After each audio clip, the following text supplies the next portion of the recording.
Royal challenger Bangalore का महिला premiere league WPL 2023 में हार का सिलसिला थमने का नाम नहीं ले रहा है। अब दिल्ली ने आरसीबी को शिकस्त दे दी है। दिल्ली ने टॉस जीतकर आरसीबी को पहले बल्लेबाजी का न्यौका दिया था। कप्तान लेनी ने कहा कि हम आज पहले बॉलिंग करेंगे, हम पिच पर मौजूद मदद का ज़्यादा से ज़्यादा फायदा उठाना चाहेंगे। आरसीबी की पारी का आगाज हो गया था। स्मृति मंधाना और सोफी डिवाइन बैटिंग के लिए उतरी थी। दिल्ली के लिए पहला ओवर मरी जैन कार्प ने डाला, जो मेडल रहा था। उन्होंने मंधाना को एक भी रन बनाने के लिए नहीं दिया।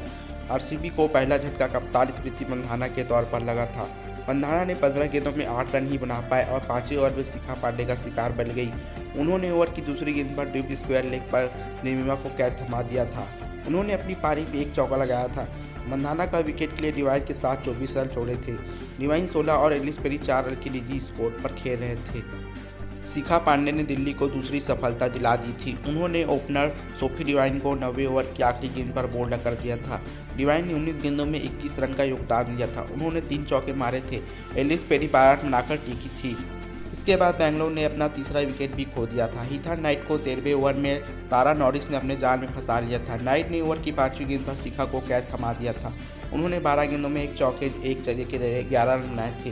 पेरी 23 और ऋचा घोष 1 रन बनाकर क्रीज पर थे। एलिस पेरी ने अपना अर्धशतक पूरा कर लिया था। उन्होंने अपनी 45 गेंदों में 50 कंप्लीट कर लिया था। उन्होंने 17वें ओवर में तारा नॉरिस की कुटाई की थी। पेरी ने पहली, तीसरी और छठी गेंद पर छक्का मारा था।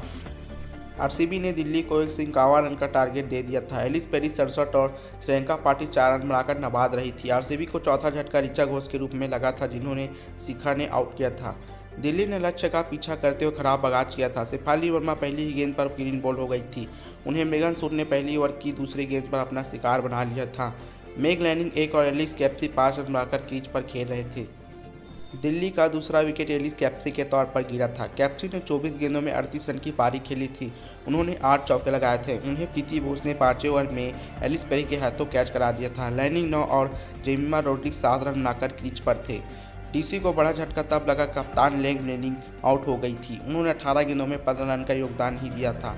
उन्होंने 1 चौका ही लगाया था। लैनिंग को 90वें ओवर में आशा शोभना ने नाइट के हाथों कैच करवा दिया था। जेमिमा 11 और मैरिजन कप 4 के निजी स्कोर पर खेल रहे थे। जेमिमा और काप काफ़ी सूझबूझ के साथ दिल्ली की पारी को आगे बढ़ा रहे थे। दोनों के बीच चौथे विकेट के लिए 35 रन से अधिक की साझेदारी हो चुकी थी। जेमिमा 31 और काप 15 रन बनाकर खेल रही थी। दिल्ली को चौथा झटका जेमिमा रोड्रिग्स के रूप में लगा था। जेमिमा को आशा शोभना ने 15वें ओवर में अपना शिकार बनाया था। जेमिमा ने तीसरी गेंद पर छक्का मारने के प्रयास में विकेट पिकर रिचर्ड घोष के हाथों कैच करवा दिया था।